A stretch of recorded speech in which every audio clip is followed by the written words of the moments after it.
Olá, irmãos, boa tarde. Para mim é um prazer estar compartilhando esse testemunho com os irmãos. Lembrando que o objetivo desse grupo aí, que o irmão Sérgio criou, esse projeto, né, é desenvolver nosso relacionamento espiritual com Deus, mas não só o nosso relacionamento espiritual, como também mudar o nosso estilo de vida, porque não é apenas oração que Deus quer, mas Deus quer ação também. Deus quer pessoas que sejam transformadas pelo Espírito Santo e que sejam usadas por Ele para fazer a sua obra onde quer que seja necessário ser feito. Uma profecia que está prestes a se cumprir é o derramamento do Espírito Santo, a plenitude, né? A chuva serôdia. Mas para que isso se cumpra, é necessário haver um reavivamento no povo de Deus. E um reavivamento é uma comunhão intensa, íntima com Deus. Não é uma simples oração, mas é uma vida de comunhão com Deus literal e real. Mas o reavivamento sem a reforma, ele não é nada. À medida que deve existir um reavivamento entre o povo de Deus, é necessário também haver uma reforma entre o povo de Deus. Reavivamento e reforma. É assim que nós receberemos a chuva serôdia, a plenitude do Espírito Santo. Ellen White, ela recomenda que nos dias em que nós vivemos, os livros que devem ser mais estudados é Daniel e Apocalipse.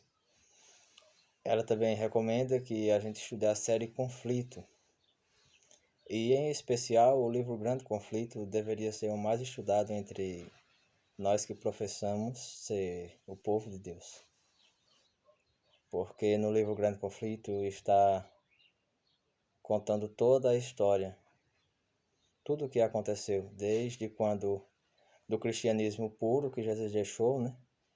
Como mais na frente a igreja primitiva se corrompeu, as perseguições, os mártires, tudo está relatado no Grande Conflito, e os enganos nos últimos dias, nos dias em que nós vivemos. Tudo está lá. E a forma que Cristo vai vencer e como o povo de Deus deve se preparar para esses acontecimentos. Tudo isso está lá no Grande Conflito. Só que esse livro ele é odiado pelo inimigo. Simplesmente para a irmã White escrever esse livro, o inimigo quase matou ela. Ela ficou enferma e toda vez que ela se recuperava, ela escrevia um pouquinho e depois voltava a ficar enferma. Deus falou sobre a importância do conteúdo desse livro e explicou que era o inimigo que estava tentando atrapalhar ela para impedir que ela produzisse essa obra. E curiosamente, na minha vida particular, eu não prego muito sobre o Grande Conflito, por mais que eu goste de profecias, mas sempre que eu tento pregar sobre o Grande Conflito e acontece tanta coisa que parece que não vai dar certo, entende? São imprevistos e coisas assim. E para não me demorar, né, o testemunho que eu queria contar aconteceu nesse último sábado. Eu estava substituindo um pregador lá na minha igreja, no Alto Moura, eu sou diretor de lá. E eu havia me preparado para pregar a respeito do Grande Conflito. E eu preparei a mensagem, estudei normalmente, era uma mensagem assim muito importante. Particularmente, eu acho que foi uma das melhores mensagens que eu já estudei e já passei para uma igreja, de tantas as outras que eu passei, né? Deus, ele é magnífico e cada mensagem que ele dá para os pregadores e para a igreja são mensagens importantes, mas essa para mim ela foi especial e foi uma das que eu mais gostei dentre todas até hoje. Eu não tenho o costume de me alimentar na parte da manhã, normalmente eu vou para a igreja em jejum, só que às vezes eu me alimento, e sábado foi um desses dias em que eu me alimentei normalmente. comi uma comida saudável, comi frutas e tudo, e fui para a igreja normalmente e estava tudo correndo muito bem. Até que chegou a hora em que eu fui para a plataforma, né? E ainda estava tudo muito bem enquanto eu estava na plataforma. Mas quando começou a se aproximar a hora em que eu deveria pregar, eu comecei a me sentir estranho. Eu comecei a suar muito, muito, e eu olhava para onde quer que eu olhasse, minha visão estava escurecendo. Tava tudo ficando escuro e eu suava bastante, bastante mesmo. E antes da pregação, tem um hino congregacional e tem uma oração de consagração ao pregador, ou pelo pregador. E na hora do hino congregacional eu fiquei de pé, mas eu já estava tão mal, já estava suando tanto que eu não resisti e eu me sentei novamente lá na cadeira da plataforma. E a igreja começou a achar estranho, porque não é comum isso acontecer. Mas se eu não tivesse sentado naquele momento, provavelmente eu ia cair, eu ia desmaiar, alguma coisa muito ruim ia acontecer. E quando eu sentei na cadeira da plataforma, a única coisa que eu fiz enquanto a igreja louvava a Deus foi fechar os olhos e começar a orar, pedindo que Deus me ajudasse a sair daquela situação, né? Na minha mente só vinha um pensamento, o pensamento do inimigo, que dizia assim: desiste, você não vai conseguir pregar hoje. Cancela o culto, vai embora, não vai dar certo. E esse pensamento vinha constantemente enquanto o hino estava sendo louvado. Na minha mente vinha esse pensamento: desiste, desiste, você não vai conseguir pregar. Mas em oração, eu só pedi a Deus o seguinte: Senhor, eu não quero desistir de pregar. Eu não quero chegar aqui para ir embora sem que a tua palavra seja pregada. Eu não quero fechar essa igreja hoje sem que ela ouça a tua palavra. Não, eu não quero. Eu quero pregar, nem que seja sentado numa cadeira, nem que seja com um pouquinho de força que me resta. E essa oração, ela se estendeu ao decorrer do louvor inteiro, do hino congregacional, né? A igreja, eu não sabia porque estava de olhos fechados, mas a igreja já tinha percebido que eu estava passando mal. Eu suava tanto que eu sentia a minha calça colando na minha perna devido ao suor. Mas mesmo assim, eu fraco, sem forças, quase que querendo desmaiar, eu continuava orando, dizendo: Senhor, eu não quero desistir, pedindo forças a Deus, né? E resistindo àquele pensamento negativo. Até que o hino encerrou e chegou o momento da oração de consagração pelo pregador ou para o pregador que ia pregar, né? E foi solicitado que a igreja ficasse de joelhos, porque naquele momento a igreja ia orar por mim. E até naquele momento eu ainda estava muito mal, eu não tinha forças, não conseguia ficar em pé. Estava muito ruim mesmo. Nada tinha mudado. Suando muito, muito mesmo. E eu não consegui nem ficar de joelhos, eu tive que colocar as mãos no chão, porque se eu ficasse de joelhos eu ia cair. Mas mesmo assim ainda continuei pedindo a Deus que Ele não deixasse que aquele culto fosse cancelado, porque era muito importante a mensagem que eu tinha preparado, tinha estudado, né, que Deus tinha mostrado a respeito do grande conflito. Mas aconteceu uma coisa diferente ali. Sabe o que aconteceu? Normalmente as igrejas elas perderam o hábito de interceder verdadeiramente e de pedir o derramamento do Espírito Santo. Muitas vezes nos cultos, na hora da oração congregacional, muitas vezes apenas uma pessoa ora enquanto os outros ficam com os olhos fechados. Alguns oram, mas outros só escutam. A oração de joelhos deveria ser verdadeiramente uma oração de consagração, em que as pessoas pedissem o derramamento do Espírito Santo, em que as pessoas pedissem a atuação de Deus, mas as pessoas não querem gastar tempo orando. Tudo virou rotina. Tudo que nós fazemos na liturgia, aquilo tem um significado muito importante, mas infelizmente nós cometemos o erro às vezes de deixar virar rotina. Perder a essência, fazer tudo certinho, mas muitas vezes esquecemos da essência, do porquê nós estamos fazendo aquilo.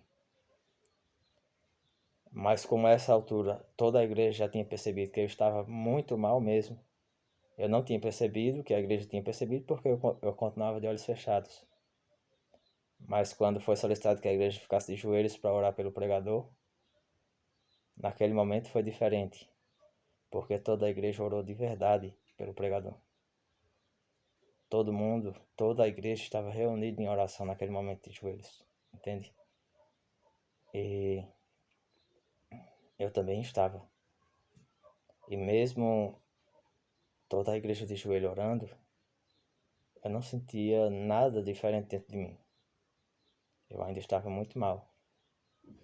Mas quando a oração foi encerrada e todos disseram em nome de Jesus, amém, algo extraordinário aconteceu.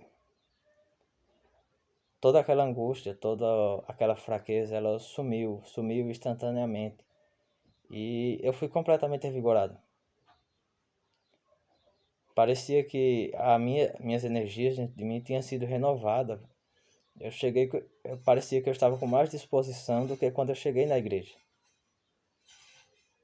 Foi incrível porque durante todo o tempo eu estava orando e quando a igreja se uniu também em oração, a tentação, o inimigo querendo me fazer desistir, mas mesmo assim nós estávamos orando. Quando a oração de consagração pelo pregador foi encerrada, eu senti minhas forças sendo renovadas. E quando eu abri os olhos, tudo já estava normal. E eu me levantei, parecia que nada estava acontecido. A única coisa que ainda era visível era o suor, eu estava muito suado. Eu enxuguei meu rosto e contei o que havia acontecido e os irmãos estavam preocupados, pensando que eu ia desmaiar ali. E a palavra de Deus ela foi pregada. Sério, irmãos, eu não senti mais nada, nada, exatamente nada. Eu estava com as forças completamente renovadas. E a pregação, ela foi, para mim, eu senti algo muito inspirador. A oração, ela é muito importante na vida do cristão. A oração em grupo, ela é muito importante. Jesus fala que se dois ou mais estiverem reunidos em seu nome, ali ele se faz presente. Deus ele prometeu que ouviria, lá em Crônicas, na 1 Crônica 7, se não me falha a mente, ouviria toda a oração que fosse feita no seu templo. Se o seu povo se humilhasse, se arrependesse, abandonasse seus caminhos maus e orasse. Nossa igreja ela foi construída com muita oração.